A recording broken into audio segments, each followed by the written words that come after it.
Sir నమస్కారం sir. నమస్తే అండి. సార్ ప్రపంచవ్యాప్తంగా ఎక్కడో ఒక చోట ఇమిగ్రేషన్ కి వ్యతిరేకంగా నిరసనలు అయితే వస్తూ ఉన్నాయి సార్. మొన్న ఆస్ట్రేలియాలో చూసాము, ఇండియన్స్ కి వ్యతిరేకంగా అక్కడ నిరసనలు చేశారు, ధర్నాలు చేశారు. నిన్న లండన్ లో దాదాపు 1,10,000 మంది రోడ్ల మీదకి వచ్చేసారు. సో ఇమిగ్రేషన్ మా దేశంలోకి వస్తున్నారని చెప్పేసి వాళ్ళు నిరసనలు చేశారు, ఘర్షణ అయింది, పోలీసులు గాయాల పాలయ్యారు. ఎందుకు ఈ విధంగా ఇమిగ్రేషన్ కి వ్యతిరేకంగా పెద్ద ఎత్తున నిరసనలు వ్యక్తం అవుతున్నాయి? మరి దీనికి కారణం ఏంటి సార్? అంటే ఉపాధి అవకాశాలు దెబ్బతిన్న ప్రతి సందర్భంలోనూ కారణాలు ఏమిటి అని వెతుక్కుంటారు. ఆ వెతుక్కున్న సందర్భంలో రకరకాల కారణాలు కనిపిస్తాయి. ప్రధానంగా కనిపించేది ఏంటంటే మ్యాన్ పవర్ అనేది లోకల్ గా ఉన్న వాళ్ళకి అవకాశాలు దొరకని సందర్భాల్లో ఈ అవకాశాలు ఎవరికి వెళ్ళిపోతున్నాయనే వైపుగా దృష్టి మరలుతుంది. మరలినప్పుడు ఆటోమేటిక్ గా నాన్ లోకల్స్ వచ్చి ఇక్కడ వాళ్ళు షేర్ తీసుకోవడం వలన, కొన్ని సందర్భాల్లో వాళ్ళకి మేజర్ షేర్ వెళ్ళిపోవడం వలన నేటివ్ పీపుల్ కి అవకాశాలు తగ్గుతున్నాయనేటువంటి అభిప్రాయం కలిగిన సందర్భాల్లో జనాలు వీధుల్లోకి వచ్చి గొడవ చేయటం అనేది చాలా సహజమైనటువంటి కార్యక్రమం. ఇది ఎవరో చేశారు, ఎవరో ఉన్నారు దీని వెనకాల, ఇవన్నీ కరెక్ట్ కాదు. అంటే ఉదాహరణకి తెలంగాణ ఉద్యమం రావటం వెనకాల అనేక అంశాలతో పాటు ఉపాధి అనేది కూడా ఒక ప్రధానమైన అంశమే. అంతకు ముందు నిజాం టైంలో కూడా ముల్కీ నిబంధనలు ఉన్నాయి. లోకల్, నాన్ లోకల్, లోకల్ కి ఏ మేరకు అవకాశాలు ఇవ్వాలి, నాన్ లోకల్ కి ఏ మేరకు అవకాశాలు ఇవ్వాలి అనే దానికి సంబంధించి ఒక పద్ధతి ఉండేది. ఇది వైలేషన్ కి గురైపోయి, అంటే గవర్నమెంట్ సెక్టార్ లో కొంతవరకు ఇంప్లిమెంటేషన్ జరుగుతుంది, కానీ ప్రైవేట్ సెక్టార్ లోకి వచ్చేసరికి అక్కడ ఏమి నిబంధనలు ఉండవు. నిబంధనలు లేని సందర్భంలో ఏం జరుగుతుందంటే వాడికి ఏది సులువో ఏది తక్కువలో అయిపోతుందో అటువైపు మొగ్గుతాడు. అటువైపు మొగ్గినప్పుడు చీప్ లేబర్ కి అట్రాక్ట్ అవుతారు. అది ఎక్కడ దొరుకుతుంది అంటే, ఇప్పుడు ఒక ఏరియాలో కొంతమంది జనాలు ఉన్నారు, 15 మంది కూలీలు ఉన్నారు. ఆ 15 మంది కూలీలు నేటివ్ పీపుల్ అనుకుందాం. ఆ నేటివ్ పీపుల్ తో పని చేయించుకునేటప్పుడు వాళ్ళకి కొన్ని సందర్భాల్లో అప్పర్ హ్యాండ్ వస్తుంది. అంటే వాళ్ళు రేట్లు పెంచమని అడగచ్చు, రేట్లు పెంచకపోతే కుదరని పరిస్థితి వీళ్ళకి రావచ్చు. అలాంటి సందర్భాల్లో ఇంకో చోట నుంచి మనుషులను తెచ్చుకునేటువంటి ఆప్షన్ ఉన్నప్పుడు ఖచ్చితంగా అటువైపుకే మళ్ళుతారు. మరలిన సందర్భంలో వీళ్ళకి ఈ వలస కార్మికులు తక్కువకే దొరుకుతారు. దొరికినప్పుడు వాళ్ళనే ఎంటర్టైన్ చేస్తాడు. వీళ్ళకి ఉన్న అవకాశం కూడా పోతుంది. తక్కువ రేటుకి పనిచేయాల్సిన అనివార్యత ఏర్పడుతుంది. అంటే కూలీ రేట్లు పెరగవు, అలాగే అవకాశాలు కూడా తగ్గిపోతాయి. పని దొరకదు, కూలీ రేట్లు పెరగవు. 2 విధాల నష్టం వీళ్ళు అనుభవిస్తారు. వాళ్ళు ఇంకెక్కడో బతకలేక ఇక్కడికి వచ్చి బెటర్ లైఫ్ లో ఉన్నామని అనుకుంటారు. ఇప్పుడు హైదరాబాద్ నిండా వలస కార్మికులే ఉన్నారు. ఈ వలస కార్మికులు ప్రెజర్ ఫీల్ అవుతున్నారు ఇప్పుడు జనాలు, నేటివ్ పీపుల్. ఈ ప్రెజర్ డెఫినెట్ గా వలస కార్మికులను ఎందుకు నిరోధించటం లేదు అనేటువంటి ఒక ఉద్యమంగా టర్న్ అయ్యేటువంటి అవకాశము కలదు.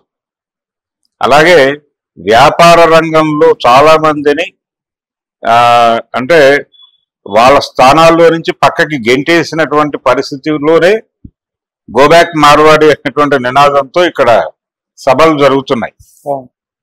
ఇలా ప్రతి చోట జరుగుతుంది. అంటే నేటివ్ పీపుల్ కి అవకాశాలు పోయినప్పుడు వాళ్ళు గొంతెత్తి మాట్లాడటం అనేది సహజం. ఈ సహజమైనటువంటి ప్రక్రియ ప్రపంచవ్యాప్తంగా కనిపిస్తోంది. కనిపించినప్పుడు చేయవలసింది ఏమిటి? ఎక్కడికక్కడ అకామిడేట్ చేయాలి. అభివృద్ధి అనేది వికేంద్రీకరణ జరగాలి అనేది ఎందుకన్నారు? ఇప్పుడు గతంలో కూడా హైదరాబాద్ రాజధానిగా ఉన్న రోజుల్లో హైదరాబాద్ చుట్టూ ఒక అభివృద్ధి నమూనాన్ని డెవలప్ చేసి ఈ చుట్టూ ఇక్కడే పరిశ్రమలు పెట్టడం వలన ఉమ్మడి ఆంధ్రప్రదేశ్ లో శ్రీకాకుళం జిల్లాలో మారుమూల ప్రాంతంలో ఎవరైనా పిల్లవాడు డిగ్రీ పాస్ అయితే వాడి జేబులో ఒక 1000 రూపాయలు 2000 పెట్టి హైదరాబాద్ బస్ ఎక్కించడం అనేది తండ్రుల కనీస ధర్మంగా మారిపోయినటువంటి ఒక సందర్భం మనం చూసాం. అంటే బతుకు చెరువుకి ఎక్కడికో చోటికి పంపించక తప్పని పరిస్థితి, అనివార్యత. పంపించి ఏదో విధంగా అక్కడ బతికే హైదరాబాద్ లో అని చెప్పి వాళ్ళు పంపించేస్తారు. వీళ్ళు వచ్చి ఇక్కడ ఎస్ఆర్ నగరం లేకపోతే కుకట్పల్లి హౌసింగ్ బోర్డు ఎక్కడో ఒక రూమ్ తీసుకుని బాలానగర్ లోనో ఎక్కడో జీవితం ప్రారంభిస్తారు. ఎప్పుడైతే అక్కడ పనిచేస్తున్నటువంటి ఒక ఆంధ్ర ప్రాంతానికి చెందిన వాడు చెప్తాడు, అంటే మా వాడు ఒకడు ఉన్నాడండి అంటే అక్కడ ఉన్నటువంటి యజమాని ఎక్కడో ప్రెజర్ ఫీల్ అవుతూ ఉంటాడు. అంటే ఏదో తీసి అంటే పెద్దగా టెక్నికల్ స్కిల్ అవసరం లేని ఏరియాలో ఒక నేటివ్ తో ఈ రేటుకు సంబంధించి అలాగే టైమింగ్స్ కి సంబంధించి ఏదో సఫికేషన్ ఉంటుంది వాడికి. వీడు చెప్పిన మాట వాడికి అమృతంలా వినిపిస్తుంది. వినిపించి సరే అకామిడేట్ చేద్దాంలే 200 300 ఇద్దాం రమ్మని అంటాడు వాడు, వీడికి ఏదో దానం చేస్తున్నట్టు. అలా వీడిని దోచేస్తాడు, వాడిని దోచేస్తాడు. ఇది జరిగేది. ఇదే పద్ధతిలో జరుగుతోంది. మీరు గనక అభివృద్ధిని వికేంద్రీకరిస్తే అక్కడి నుంచి ఇక్కడ దాకా రావాల్సిన అవసరం లేదు కదా. అక్కడ విశాఖపట్నంలోనూ ఎక్కడో చోట ఈ ఉపాధి అవకాశాలు దొరికితే అక్కడే ఉంటారుగా జనాలు అని చెప్పి సమైక్యాంధ్ర ఉద్యమ కాలంలో వచ్చినటువంటి కౌంటర్ ఆర్గ్యుమెంట్. అంటే హైదరాబాద్ పోతే మేము ఎలా బతకాలి అనే ప్రశ్నలో నుంచి సమైక్యాంధ్ర ఉద్యమాన్ని నిర్మించారు. అసలు ఎంతకాలం మీరు హైదరాబాద్ మీద ఆధారపడతారు? మీరు మీ ప్రాంతాల అభివృద్ధి మీద కేంద్రీకరించి పనిచేసి అక్కడ ఉపాధి అవకాశాలు కల్పించుకోండి, ప్రభుత్వాల మీద ఆ మేరకు ప్రెజర్ తీసుకురండి అని ఒక కౌంటర్ ఆర్గ్యుమెంట్ ముందుకొచ్చింది అప్పుడు. ఇప్పుడు కూడా అదే పరిస్థితి. అమెరికాలో నుంచి గెంటేస్తున్నారు, ఆస్ట్రేలియా నుంచి గెంటేస్తున్నారు, యూకే నుంచి గెంటేస్తున్నారు, లేకపోతే సింగపూర్ నుంచి గెంటేస్తున్నారు. వింటాం రేపో ఎల్లుండో. ఇప్పుడు నేపాల్ నుంచి వస్తున్న వాళ్ళ మీద ఇక్కడ అన్రెస్ట్ ఉందిగా. బంగ్లాదేశ్ నుంచి వస్తున్నారు రోహింగ్యాలు, వాళ్ళని అర్జెంట్ గా ఇక్కడ నుంచి తరలించాలి అనే మాట ప్రతివాడు మాట్లాడుతున్నాడుగా. ఎందుకు మాట్లాడుతున్నారు? ఇప్పుడు చాలా వరకు పనులు వాళ్ళే షేర్ చేసుకుంటున్నారు. సో ప్రపంచంలో ఇప్పుడు ఎందుకు ట్రంప్ ఇవన్నీ చేస్తున్నాడు? ఏది ఆయన ట్యాక్సులు పెంచడం ఇప్పుడు 50% పెంచాడు. అలాగే అంటే దిగుమతులకు సంబంధించిన పన్నులు ఎందుకు పెంచుతారు? ఎవరైనా సరే ఒక వస్తువుని పంపినప్పుడు ఈ ట్యాక్సులు పడి దాని భారం పెరుగుతుంది, దాని ధర పెరుగుతుంది. ధర పెరిగినప్పుడు లోకల్ ప్రోడక్ట్ చీప్ గా దొరుకుతుంది. సో ఈ ధర ఎక్కువ ఉంటుంది, అది తక్కువ ఉంటుంది కాబట్టి కస్టమర్ అటువైపు మగ్గుతాడు. అందుకని ఈ డ్యూటీ పెంచి ఉంచటం అనేది గతంలో పద్ధతి. ఏది ప్రపంచీకరణ జరగడానికి ముందు లోకల్ మార్కెట్లు సేఫ్ గార్డ్ చేసుకోవడానికి పెట్టుకున్న పద్ధతి అది. దాన్ని మళ్ళీ బూజు దులిపి మళ్ళీ ఇప్పుడు ఇంప్లిమెంట్ చేశాడు ఆయన. ఎందుకు చేశాడు? లోకల్ మార్కెట్ని అంటే లోకల్ ఇండస్ట్రీని కాపాడుకోవటం కోసం చేశాడు. నేటివ్ ఇండస్ట్రీ సెంటిమెంట్ దెబ్బతినకూడదు అనే ఉద్దేశంతో ఆ కార్యక్రమం నిర్వహించాడు. ఈ ప్రాసెస్ లోనే ఉపాధి అవకాశాలు డిమాండ్ కూడా ఉంది. నేటివ్ కి ఉపాధి అవకాశాలు దొరకటం లేదు. ఈ అవుట్ సోర్సింగ్ వలన నష్టాలు జరుగుతున్నాయి. ఇక్కడ నేటివ్ పీపుల్ గోల్డ్ గిల్లుకుంటూ కూర్చుంటున్నారు. పనులేమో ఇండియాలో అమీర్పేటలో కూర్చుని ఎవరో చేస్తారు. అక్కడ నుంచి అవుట్ సోర్సింగ్ లో వారి పని అయిపోతుంది. అమెరికాలో ఉన్న నేటివ్ ఏమో ఏం చేయాలో అర్థం కాని సఫికేషన్ లోకి వెళ్ళిపోతున్నాడు అనే గొడవలో నుంచి ఆయన అవుట్ సోర్సింగ్ మీద కూడా దాడి చేశాడు.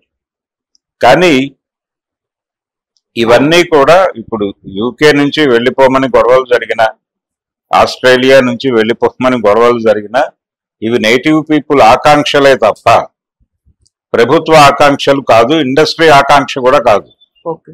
ఇండస్ట్రీ ఎప్పుడూ కూడా ఈ నేటివ్ పీపుల్ డిమాండ్స్ ని హర్షించవచ్చు. అది ఖచ్చితంగా అది ఏదో పద్ధతిలో అనునయింపజేసి వాళ్ళ నోరు ముయించేటువంటి ప్రయత్నం చేస్తుంది. ఆ ప్రయత్నంలో భాగంగా ఇప్పుడు మనకి కనిపించేటువంటి అధినేతలు యూకే కావచ్చు, ఆస్ట్రేలియా కావచ్చు, లేకపోతే అమెరికా కావచ్చు, ఆ దేశాధినేతల తలల మీద 12 మంది కార్పొరేట్ భూతాలు ఉంటాయి. ఆ కార్పొరేట్ భూతాలు వాళ్ళని గైడ్ చేస్తాయి. గైడ్ చేసి ఈ నాటకాన్ని రంజింపజేయండి అని చెబుతూ కొన్ని కరెక్షన్ మెకానిజం పట్టుకొచ్చి ఆ కరెక్షన్ మెకానిజంతో నేటివ్ పీపుల్ని కొంచెం సంతృప్తి పరిచి వాళ్ళని పడుకోబెట్టి మిగిలిన కార్యక్రమాలు వాళ్ళు చేసేసుకుంటారు. అంతే తప్ప నిజానికి నేటివ్ పీపుల్కి అవకాశాలు దక్కాలి. ఎందుకంటే అక్కడ నుంచి ఇప్పుడు వాళ్ళు ఏం మాట వస్తుంది, మేము ఇండియా నుంచి ఇక్కడికి వచ్చాం, గ్లోబలైజేషన్, సో మీరు ఇండియా వెళ్ళి బతకండి అంటే ఇండియాలో వచ్చి వాళ్ళు ఏం బతుకుతారు, ఏం అవకాశాలు ఉన్నాయి ఇక్కడ అనేది ప్రశ్న. బీహార్ నుంచో లేకపోతే మరో రాష్ట్రం నుంచో వచ్చి ఇక్కడ పెట్రోల్ బంకుల్లో పనిచేస్తుంటారు. అదే పని ఇక్కడ లోకల్ అవుట్ చేసుకుని బతుకుతాడు కదా. ఆ పెట్రోల్ బంక్ పక్కింట్లో ఉన్నవాడే వచ్చి అక్కడ పని చేసుకుని బతుకుతాడు కదా. వాడు అవకాశాన్ని కొట్టేసినట్టే కదా. బీహార్ నుంచి వచ్చి కొట్టేసినప్పుడు వాళ్ళేం చెప్తారు, మనందరం భారతీయులం కాబట్టి నేను ఒక సోదర భారతీయుడిగా ఇక్కడికి వచ్చి పనిచేస్తున్నాను, నువ్వు కూడా ఒక సోదర భారతీయుడిగా వెళ్ళి బీహార్లో పని చేయమంటే ఏం పని చేస్తాడు ఇతను అక్కడికి వెళ్ళి? ఏమిటి అవసరం అంటే ఎక్కడికక్కడ ఉపాధి అవకాశాలు కల్పిస్తే ఈ ప్రెజర్స్ ఉండవు. ఈ అసమతుల్యం అనేది కూడా వాంటెడ్ గానే నడుస్తుంది.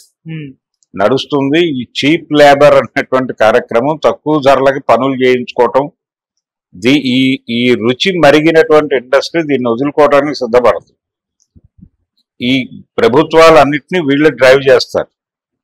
ఈ ప్రభుత్వాలకు రాజకీయ మనుగడ కోసం నేటివ్ పీపుల్ ఇంట్రెస్ట్ ని ప్రొటెక్ట్ చేస్తున్నట్టుగా ఒక అభినయం నడపాలి. ఈ అభినయాన్ని అద్భుతంగా నటిస్తున్నవాడు ఈ మధ్య కాలంలో ట్రంప్ ఇది ఎల్లకాలము నడపడు. ఎందుకంటే ఆయన ఎప్పుడు కంట్రోల్ చేయాలో అప్పుడు ఆయన తల మీద ఉన్న 12 దయ్యాలు డిసైడ్ చేసి కంట్రోల్ అని చెప్పినప్పుడు ఆయన కంట్రోల్ అయ్యి మళ్ళీ కరెక్షన్ దీనిలోకి వస్తాడు. ఆ కరెక్షన్ జరిగే వరకు ఇలాంటివి ప్రస్తుతం ప్రపంచవ్యాప్తంగా జరుగుతోంది కరెక్షన్ కార్యక్రమం.